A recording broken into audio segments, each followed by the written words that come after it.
ഞങ്ങൾ ഇന്ന് എവിടെയുള്ളത്? അൽക്കോർ പാർക്കിൽ. ഇതാണ് ദോഹയിലെ one of the famous and largest zoo ആണ്. അൽക്കോർ സൂ ആണ്. അതായത് ദോഹയിൽ നിന്ന് ഒരു 55 കിലോമീറ്റർ അകത്തേക്കായിട്ടാണ് അൽക്കോർ വരുന്നത്. നമ്മുടെ ദോഹയിൽ നിന്ന് ഒരു 40 മിനിറ്റ്സ് എടുക്കും ഇവിടെ എത്താനായിട്ട്. എൻട്രി ചെയ്ത് വരുമ്പോൾ തന്നെ ഇങ്ങനൊരു ഗ്ലാസ് ഡോം നിങ്ങൾക്ക് കാണാം. അതിൻ്റെ അകത്ത് വാട്ടർ ഫൗണ്ടെയിനൊക്കെ സെറ്റ് ചെയ്തിട്ടുണ്ട്. ഇങ്ങോട്ടേക്കുള്ള ടിക്കറ്റ് നിങ്ങൾക്ക് ഒന്നെങ്കിൽ ഇവിടെ വന്നിട്ട് സ്കാൻ ചെയ്ത് എടുക്കാം, അല്ലെങ്കിൽ OUN ആപ്പിൽ കൂടി എടുക്കാം. അഡൾട്ട്സിന് 15 റിയാൽസും ചിൽഡ്രൻ ബിലോ 14 ഇയേഴ്സ് 10 റിയാൽസുമാണ് എൻട്രി ചാർജ് വരുന്നത്. പാർക്കൊക്കെ നല്ല രസമുണ്ടല്ലോ ഐസു. പക്ഷെ ഭയങ്കര ചൂടാണ്. ചൂട് കണ്ടിട്ട് കണ്ണുപോലും തുറക്കാൻ പറ്റുന്നില്ല ഐസുക്ക്. എന്താ ഗ്ലാസ് വെക്കാന്ന്? ഇപ്പോൾ ഞങ്ങളിപ്പോൾ 4 മണി. വെള്ളമൊന്നും ഇല്ലല്ലോ ഇതില്. അപ്പൊ ആണോ? നീ എപ്പോഴാ വന്ന ലാസ്റ്റ്? തരാം.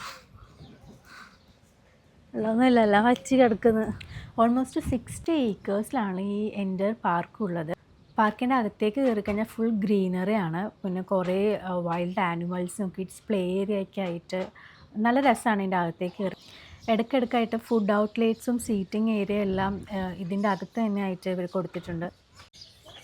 നല്ല ചൂടാണെങ്കിൽ ഇതിൻ്റെ അകത്തേക്ക് കയറി കഴിഞ്ഞപ്പോൾ ഫുള്ളും മരങ്ങളും തണലല്ലേ സോ അതുകൊണ്ട് വലിയ പ്രശ്നമില്ല. ബെസ്റ്റ് വിൻ്റർ സീസണിൽ വരുന്നതാണ്. കാരണം അത്യാവശ്യം നല്ല ചൂടുണ്ട് ഈ ഒരു സമയത്തൊക്കെ വരുമ്പോൾ, സമ്മർ സീസണിലാവുമ്പോഴത്തേക്കും. പിന്നെ ട്യൂസ്ഡേയ്സിൽ every Tuesdays park reserve for women and children ആണ്. അവരെന്താ അവിടെ ചെയ്യുന്നത്? Zoo timing is from 8 AM to 11 PM ആണ്. ഇതുണ്ട് കുറേ ഏരിയ ഇങ്ങനെ വീക്കെൻഡായിട്ട് കിടക്കുക. അപ്പോൾ നമുക്ക് ഫാമിലി ആയിട്ടൊക്കെ വന്നിട്ട് ഇവിടെ സ്പെൻഡ് ചെയ്യാൻ നല്ല രസമാണ്. ഇവിടെ ഇപ്പോൾ ഞങ്ങൾ വന്നപ്പോൾ തന്നെ അവിടെ ഷീറ്റൊക്കെ വിരിച്ച് കുറേ ആൾക്കാർ ഇരിക്കുന്നുണ്ടായി. ഇതുണ്ടോ ഇങ്ങനത്തെ ഒരു സ്പേസിൽ ഇവരിത് ആർട്ടിഫിഷ്യൽ റെയിനാണ് കേട്ടോ. അത് ആർട്ടിഫിഷ്യലായിട്ട് അവർ സെറ്റ് ചെയ്തേക്കുവാണ്. എന്നിട്ട് അതിൻ്റെ ചുറ്റിലും ഗ്ലാസ് ക്യാബിൻസിൽ ആനിമൽസിനെ വെച്ചിട്ടുണ്ടായിരുന്നു. അതാണ് Qatar national animal Arabian Oryx.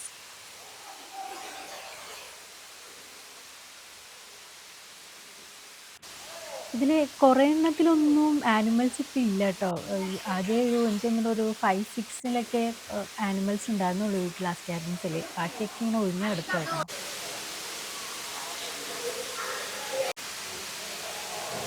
ആ തപ്പി നല്ലതെടുക്കുന്നു.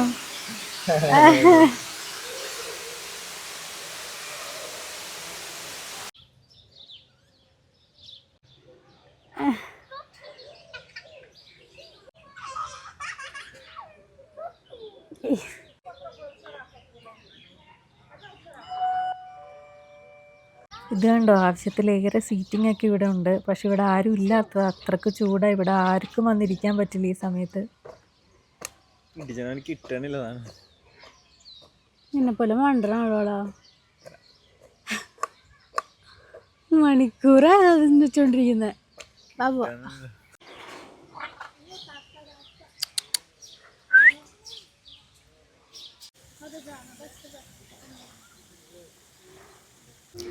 ഈ ബ്രിഡ്ജിൻ്റെ പൊക്കത്തൂടി പോകുമ്പോഴത്തേക്കും താഴെയാണ് മയിലും കുറേ സ്വാനും ഡക്കും എല്ലാം ഉണ്ട് താഴെ. മുകളിൽ ഇവരിങ്ങനെ നെറ്റ് കെട്ടിയിട്ടുണ്ട് കേട്ടോ, ഈ കിളികളൊന്നും എസ്കേപ്പായി പോവാതിരിക്കാനായിട്ട്. താഴേൽ നിങ്ങൾക്ക് ഇങ്ങനെ കാണാം മയിലൊക്കെ. ഞങ്ങൾ പോയപ്പോൾ പീലി വിടർത്തി നിൽക്കായിരുന്നു മയിലൊക്കെ കുറേ.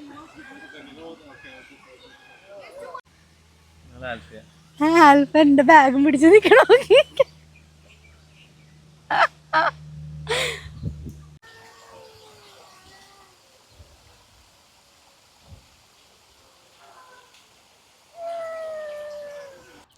ഇതാണ് ഇവിടുത്തെ കിഡ്സ് പ്ലേ ഏരിയ. ഒരുപാട് കിഡ്സ് ഇവിടെ കളിക്കുന്നുണ്ടായിരുന്നു. പാരൻസിനാണെങ്കിൽ അതിന് ചുറ്റും ഇരിക്കാനുള്ള സൗകര്യമൊക്കെ ഇവിടെ തന്നെ ഉണ്ട്. കൂട് പറന്നു വന്ന് വീണു താഴെ.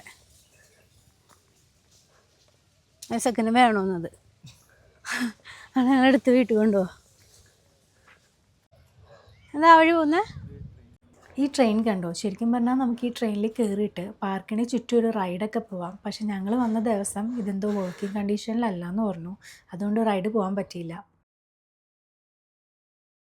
നിങ്ങളിവിടെ വിസിറ്റ് ചെയ്യാൻ പ്ലാൻ ചെയ്യുന്നുണ്ടെങ്കിൽ ബിഫോർ 5 വരാം. കാരണം ആഫ്റ്റർ 5 ചില ആനിമൽസ് ലയൺ, ടൈഗർ അതുപോലെ ചില ആനിമൽസിനെ ഇവർ അകത്തേക്ക് കയറ്റും. പിന്നെ നമുക്ക് കാണാൻ പറ്റില്ല. 5-ന് മുമ്പ് വരാണെങ്കിൽ മാത്രമേ നമുക്ക് അതിനൊക്കെ കാണാൻ പറ്റുള്ളൂ. അതുപോലെ തന്നെ ഇവിടെ വരുമ്പോൾ ഇവിടെ അടുത്ത് തന്നെയാണ് പാണ്ട ഹൗസും. നിങ്ങൾക്ക് അവിടെയും പോയി പാണ്ടേനെയും കാണാൻ പറ്റും. പക്ഷേ അവിടെയും ബിഫോർ 5 വന്നാലും നിങ്ങൾക്ക് കാണാൻ പറ്റുള്ളൂ. അപ്പോൾ നിങ്ങൾ അതനുസരിച്ച് ടൈമിങ് പ്ലാൻ ചെയ്യുക. ഞങ്ങൾ ഇവിടെ എത്തിയപ്പോഴത്തേക്കും ഇവിടെ എത്തിയപ്പോഴത്തേക്കും 5 കഴിഞ്ഞു. അതുകൊണ്ട് നമുക്ക് കാണാൻ പറ്റിയില്ല. അപ്പോൾ നിങ്ങൾക്ക് അത് കാണണമെങ്കിൽ ബിഫോർ 5 വരാം.